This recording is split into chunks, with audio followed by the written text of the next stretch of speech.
You've had this moment. You've arrived at the barn, a little bit stressed from work. Maybe there was a late meeting at work that just ran way too over, which meant that you were stuck in that 4 o'clock traffic, which meant by the time you got to the yard, a little bit stressed, a little bit thinking, oh my God, if only that meeting had finished 20 minutes before. You're running late, but you're there. So it's tack the horse up, the same horse that you rode only 24 hours later, by the way, relaxed, like a breeze, stood quietly at the mounting block. But today, you bring him out into the arena, he will not stand still at all. So now you're feeling stressed, you know you're late, you know that this horse was absolutely foot perfect yesterday, totally relaxed, and today at the mounting block, he's spooking at the mounting block like this big monster is going to get him. You're like, oh my God, why is nothing going right today? Why won't this horse that I love with every single part of my body, that I go to work for just to pay the bills, is now afraid of a mounting block, and you're spending 20 minutes trying to get him to stand still. Just stand still and not spook out the mounting block.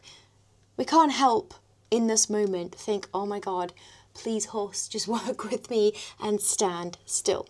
What if I told you that peer-reviewed research says that it was never the spook, it was never the mounting block, and this is exactly what's happening.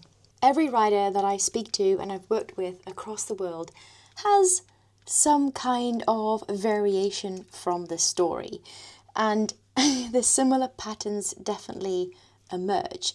These patterns are, it's the same horse, it's the same arena, it can be the same time, a different day, but the same time, and this situation unfolds. So most of us know that we're practical women. We know that it's not the horse. So what is it?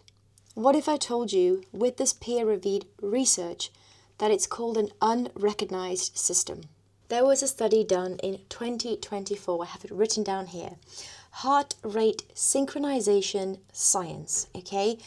This was done 2024, a bidirectional physiological coupling between both the horse and the rider, measured, and the horse, our horse, your horse, reads your heart rate variability, muscle tension, breathing pattern within minutes of you arriving. So that unpredictable horse, which is often regulated, horse responding to this new environment, the stable, is now coming head to head with an unregulated rider. So the reason research like this is so important is because it's time, equestrian women, that we put our health first, that we look at ourselves as athletes. It doesn't matter if you hack your horse, if you are an amateur rider, if you are training towards moving up the levels in dressage, show jumping, eventing, western riding, whatever it is, if you're riding horses, you're an athlete. And we get stuck in this cycle, the cycle of guilt, the cycle of just trying to get stuff done because we have a million and one things to do. And we want to be with our horse, our time with the horse where we switch off and get away from the world. It's our happy place. And we have so much science now to show that this effect that riding has for our brains as women is actually fundamental to our health. So more on that. That is coming very soon. I'll share more of that research. But for today's episode, I really wanted to focus on this importance of the synchronicity that the horses are picking up on. So if you're having that moment that I mentioned when you're at the yard, you're stressed, you're feeling anxious, overwhelmed, in a rush, the reason the horse is suddenly changing their behavior is the environment. And the thing that's come into the environment is us, it's you as the dysregulated system. We now have the proof. The horse is reading the heart rate variability, the muscle tension, and our breathing patterns. I don't know about you, but the minute I get a little bit stressed, anxious, whatever it is, overwhelmed, I really chest breathe and I shorten my breath. My chest area feels tighter in general. So when I was reading this research, I was like, okay, we know this. Like, this isn't rocket science, but to have the proof now, and the most important thing is what do we do about it, right? How can we regulate ourselves that we don't have to go and sit in a field and meditate for 30 minutes? Something that is effective, quick, that we can do every day to help ourselves so we can help our horses. Another study in 2025, this was a peer-reviewed research, found that most riders have postural asymmetries that they are completely unaware of. Maybe it's uneven loading, maybe it's a collapsed hip, a collapsed shoulder, some lumbar spine tension down one side more than the other. The horse, your horse, will compensate and mirror your asymmetry. Also the other way around.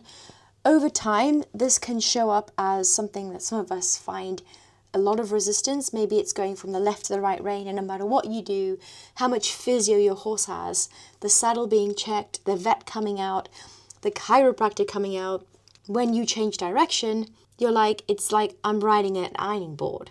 It's completely stuck. What's going on? If we've checked all the horse, let's start with you.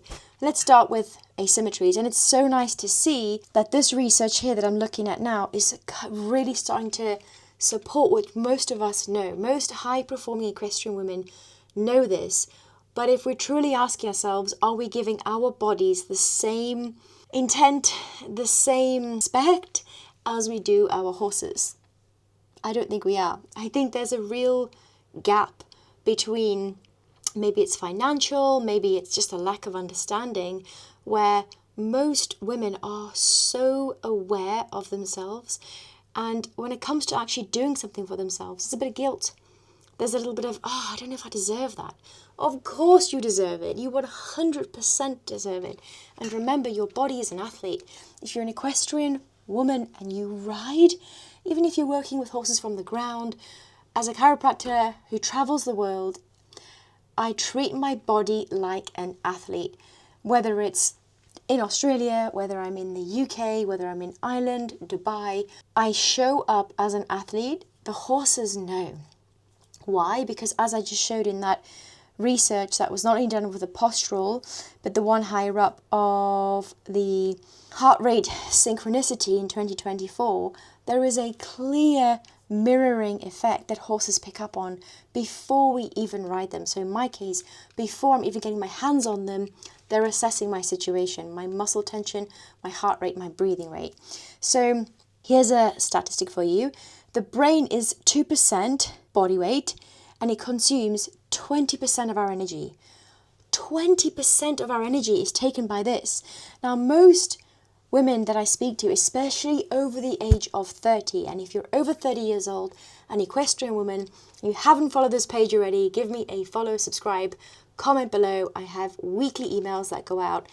I'm on a real mission to support equestrian women over the age of 30 years old to improve your health, whether that is your brain health, our thinking, removing that brain fog, whether it is energy all day long, none of these energy crashes, whether it's hormonal regulation, and not just from the changes of hormonal age, like estrogen changes, progesterone, testosterone, but actually things like your thyroid, things like your cortisol. It's not to put us in a bracket of we are women, it's to understand the power that we have as women when we learn to understand our bodies and we know how to support it. So that's the energy side, the nutrition side. The movement side, instead of that no pain, no gain feeling, sensation, oh, I used to run, but I don't run anymore. Am I meant to be running? Weight training, I have time to go to the gym. All of these things. Welcome to the Female Rider Code. I have a really exciting event coming up online in the next month. If you don't know anything about it, remember to subscribe or comment below and I can send you through some details. But back to the episode. So we know now from research that the brain is taking up 20% of our energy. So think about the riding demands, okay? Our riding as equestrians is strength, coordination, balance, spatial awareness, emotional regulation, coordination, those split-second decisions that we have to sometimes intuitively make as equestrians, that is a lot to go through. So when most riders as an industry underfuel themselves, we need to ask ourselves why we're doing it, because we would never underfuel our horse. I know so many of my clients, the minute their horse has not had their breakfast, he's not going out competing. No matter what the cost was, the horse's health comes first, right? We know that. It's like fact. So why do we not do the same for ourselves? Why don't we treat our own bodies with the same respect? We now have more and more research coming out about the heart rate synchronicity, the effects of our postural asymmetries on our horses. We know that how when we show up stressed, anxious, overwhelmed, how that has a direct impact on our horse, whether they suddenly become spooky, whether they suddenly found that mindset block absolutely petrifying. There is always a reason for it. These pillars that I've been talking about today are all in the Female Rider Code, the book which is coming out this year in 2026, but also in the next cohort of women that I'll be coaching in the next 2 months. So stay tuned. I'm really, really excited. So more information can be found in the description below. If you actually want me to jump on a call with you and talk you through it and see if this is the right fit for you, because it might not be, and that's okay. Not everything has to be about signing up to something. The mission is health, wellness in this equestrian space, and I'm doing it, you're doing it, because we want the best for our horses.